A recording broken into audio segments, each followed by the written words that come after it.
অতিমাত্রায় প্রযুক্তি নির্ভরতা যে কখনো কখনো মারাত্মক হতে পারে, সম্প্রতি তারই একটি উদাহরণ সামনে এসেছে।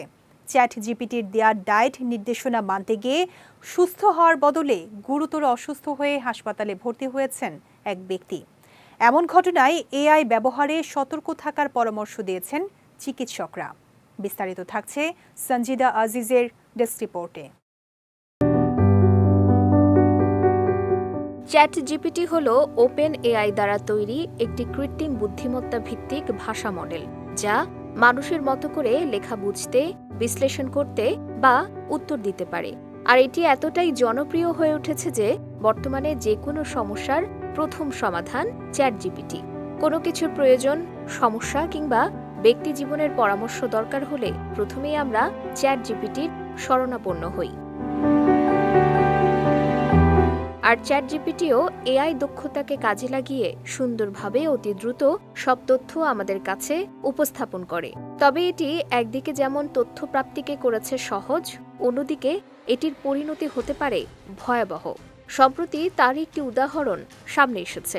চ্যাট জিপিটির দেয়া ডায়েট চার্ট মেনে চলতে গিয়ে এক ব্যক্তি গুরুতর অসুস্থ হয়ে হাসপাতালে ভর্তি হন। চিকিৎসকদের মতে অতিরিক্ত সোডিয়াম ব্রোমাইড গ্রহণের ফলে তিনি বিষক্রিয়ায় আক্রান্ত হন।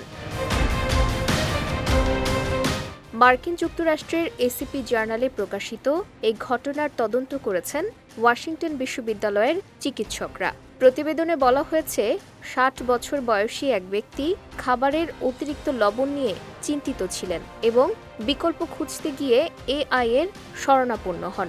পরে চ্যাট জিপিটি তাকে ক্লোরাইডের নিরাপদ বিকল্প হিসেবে সোডিয়াম ব্রোমাইড গ্রহণের পরামর্শ দেয়। পরে সেই পরামর্শ মোতাবেক টানা ৩ মাস এটি নিয়মিত সেবন করে গুরুতর অসুস্থ হয়ে পড়েন সেই ব্যক্তি। হাসপাতালে ভর্তি হওয়ার পর দেখা যায় তিনি প্রচণ্ড তৃষ্ণার্ত হলেও পানি পান করতে পারছেন না এবং হ্যালুসিনেশনে ভুগছেন। প্রথমে চিকিৎসকেরা মানসিক অসুস্থতা ভেবে চিকিৎসা শুরু করেন। পরে অ্যান্টিসাইকোটিক ঔষধ ও স্যালাইন দেওয়ার পর অবস্থার উন্নতি হলে তিনি পুরো ঘটনা জানান। পরে চিকিৎসকরা জানান, একসময় ব্রোমাইড উদ্বেগ ও অনিদ্রার চিকিৎসায় ব্যবহার হতো, কিন্তু স্বাস্থ্য ঝুঁকির কারণে কয়েক দশক আগে তা বন্ধ করা হয়েছে। বর্তমানে তা কেবল কিছু প্রাণীর ঔষধ ও শিল্পপণ্যে সীমিতভাবে ব্যবহার করা হয়। পরে ৩ সপ্তাহ চিকিৎসার পর সুস্থ হয়ে বাড়ি ফেরেন সেই ব্যক্তি। সঞ্জিদা আজিজ, বিজয় টিভি, নিউজ ডেস্ক।